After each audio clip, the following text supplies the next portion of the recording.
how and what does Earhouse mean for you, and how'd you come up with that? Because I always felt like I was multifaceted. So because I can do all of these different genres of music, to some it's confusing. To others, it keeps them on the edge of their seat guessing.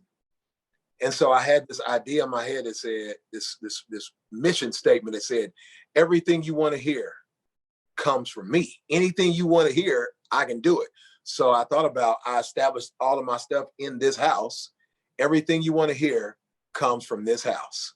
Sounded like a company slogan. I was like, Earhouse. So then I looked it all up, make sure it was clear. There's like a restaurant in like Sri Lanka or something with that name, but it's a different business, and I didn't get it from that anyway. And then I went, trademarked it, got everything lined up with my attorneys, and just started building it, man. How you have to build a label, which I had no idea what to do. And so that's where the name came from, though. Everything you want to hear comes from this house. Got with a designer, and they designed this logo. And I wanted something. I told them that I wanted it to be, actually I got it on this hat, which might be easier to see. I wanted it to be something that was really easy. I was looking at Walmart's logo and Best Buy's logo and Dollar Tree and this Waffle House. And I noticed how Nike, how all of them had this real clean logo. There's this graphic, but then there's the way that their words read, the way that their name of their company, is written out. It looks just simple and bang. So I got with my guy, Lyric Cal, and he helped me design this thing. We've always been about symbolism, even with the Krizz Kaliko logo with the 2 Ks, the Spider K as we call it. And I don't know, man, I wanted something that would stick in people's heads. I thought that was really clean, simple symbolism. And boom, there we are. I mean, we've been off to a great start, and we've got nothing but support. Of course, there's a couple of naysayers that are like, "Ooh, your career's over now." But everything must change, man. Everything must change, and this is my company. It's something that I can leave to my children.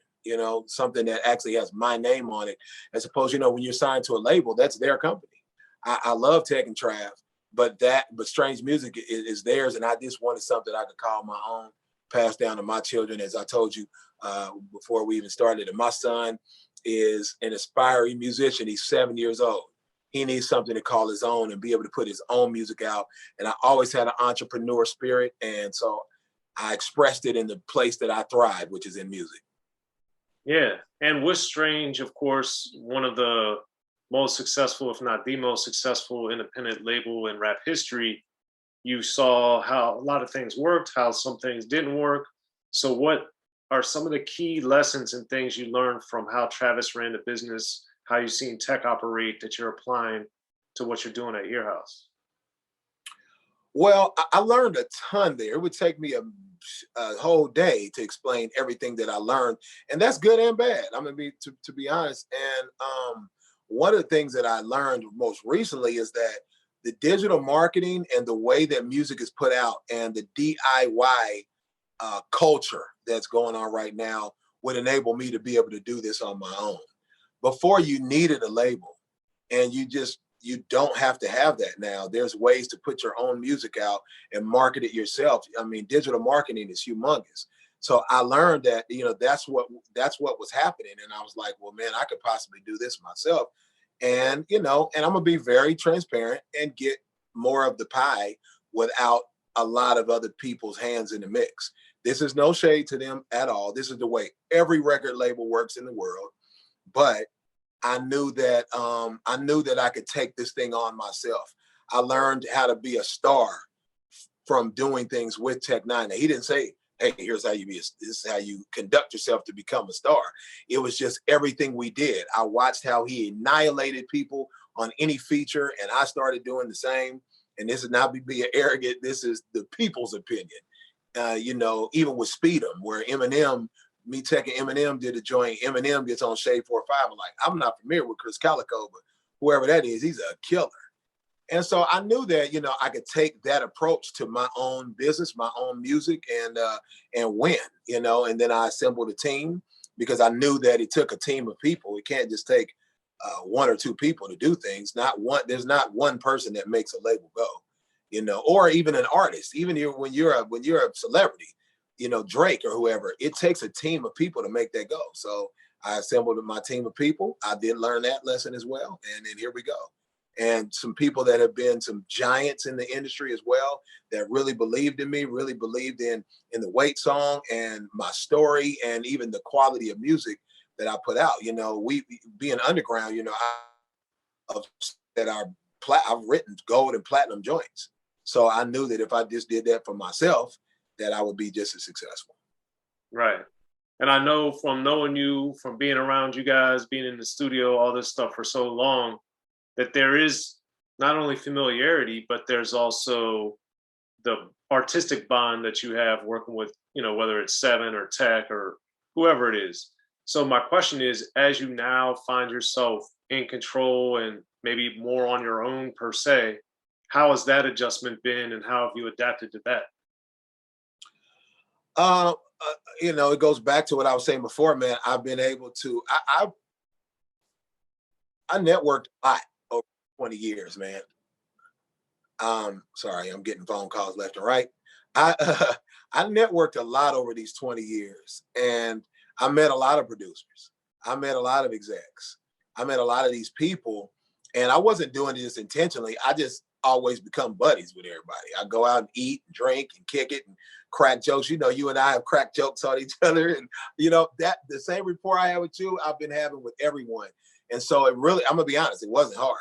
When I stepped, I was more scared. Mike Tyson said a quote I just saw recently. He said, "The scariest part of fighting me was worried about getting hit by me. The guys were so scared to get hit by me that they lost." And I thought about that. The scariest part of me journeying out on my own is being scared to journey out on my own. That's all it was. Because once I jumped out, I had producers, like I said, execs from everywhere. I spoke to a lot of labels. I went and had meetings, and I won't name who they were, but I thought that I was going to be in the exact same position. It wasn't any need of me leaving Strange and going to Universal, because it was going to be the exact same outcome as far as percentages goes, as far as trying to get everyone's attention or becoming priority, things like that. I will be priority at Earhouse, because Earhouse is centered around me. I'm the flagship artist. I can just create it instead of just desiring that from other people. I can just create it myself. But everybody embraced me, man. And I already had I already had producers, other producers that hadn't even produced for Strange, that had been waiting for me to do something with them. And not that I couldn't have done it back then. I just gave them a shot because I was in the position to give everybody a chance at that time. And dude, it's been nothing but great. It's been so awesome. My wife cries every day because she was worried about doing this too. And as my manager, she's like, I don't know if I know what I'm doing. And she's been killing it managing. And again, all of the execs and everybody else that's joined the team have done nothing but they wake up and think about what can they do to push this whole Krizz Kaliko thing forward every day, which is like awesome. You know what I'm saying? But when you're on the label, you had a label with a bunch of artists, they have to spread their attention through all of the artists. With me, it's just me. Right. And how how are you going to be approaching, once things open back up from COVID, which it seems they're going to or about to? How do you foresee the touring aspect going with you and your wife handling that? Because I've been with you guys on the road so many times. I'm out here, man. With that bootleg commentary. Bootleg commentary. I have, dude, I've had so many promoters and stuff reach out to me already. And we're going to be good. People are excited to see what I got to say. I got a whole new show. I did a live stream show, which was my final show with Strange Music last Saturday. It was called The Reveal, and I revealed Earhouse. A lot of the fans were speculating that that's what was going on. There was even a guy, a YouTuber, that found my business license in the state of Missouri and posted it, said, "This is Krizz's name. This is Earhouse, this company. This is what he's going to reveal." And then, of course, that's what I revealed. So it was half documentary, half performance. It was amazing. We did last Saturday, and I forgot what the hell you even asked me, but we're just getting out on the road. Oh, how on the road? I showed my whole new show to people. I revealed my whole new show with my band and the singers and the dancing, and I mean, it's on a whole different level too. It's different than what Tech and I. It's generally it's the two of us, and we rock it every time. I didn't want my show to look like our show minus him. I wanted it to be a totally new thing, and that's exactly what it is.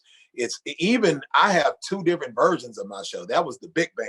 So I have a scaled down version that still got 4 people on stage, and we still murder it. So I can't wait to get out here and show off all of this new music, my new show, and just murder it like we've always done, man. And when we leave the stage, everybody's socks and drawers is wet. Mine, the fans, the promoters, the people selling the popcorn, like everybody, the bar, like everybody is gonna be going crazy when we unleash this show in the world.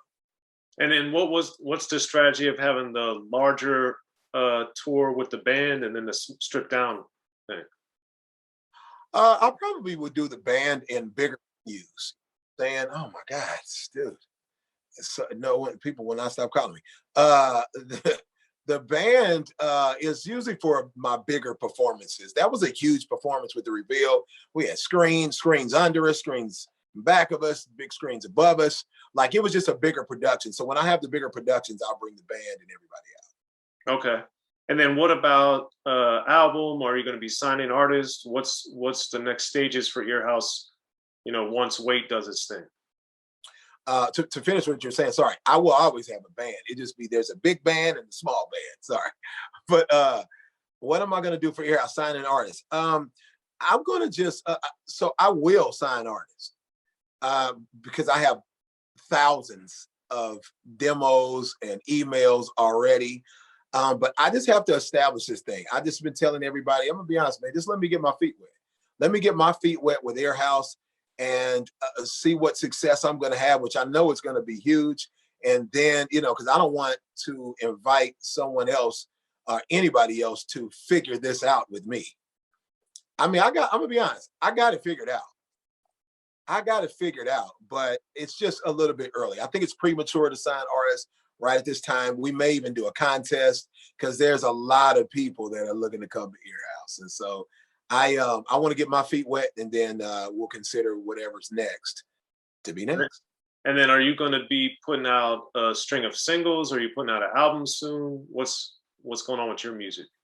I'm going to put out a string of singles this year. I know our fan base is used to albums coming out. So I don't know, if people aren't happy, because I want to please the fans, people aren't happy with me just putting singles out. I'm going to be dropping singles a lot. I don't think you're going to miss me putting out an album. People have a shorter attention span these days anyway. And they're going to listen to my song, 2 songs in, they may be off to the next guy. So I want to give people, I've always been about doing shorter songs and giving people short bursts of Krizz Kaliko. And I feel like it gives me replay value, and it makes them never get bored with me. Right. So I'm probably going to put out, per the fans' request, a Christmas album. People have been wanting me to put out a Christmas album for so long, man. I'm finally going to do it this year. And I probably wasn't even supposed to say that yet, but you're my guy, so yeah. Be sure to check out The History of Gangster Rap by Soren Baker. He's official. History of Gangster Rap features exclusive interviews with Ice-T, Snoop Dogg, MC Ren, the D.O.C, and dozens of others. The History of Gangster Rap, a definitive look at how Los Angeles changed rap forever. In Los Angeles, the streets definitely set the tone of the hip-hop music. At 19, I got a $50,000 car. My whole angle always was, I'll be street, but I will always tell you the horrors that go along with this life. There will be penalties and casualties for just wearing the wrong color in somebody's neighborhood. And once gangster rap made it from the streets to the TV, the genre exploded. What's that 5 on Yo MTV Back with NWA? Yo MTV, it just catapulted us from being local heroes to national gangbang rappers. The History of Gangster Rap discusses it all from 1980 up till today. It's always gonna be shit happening in the streets. You know what I mean? So it's always gonna be something to talk about. The History of Gangster Rap in stores now.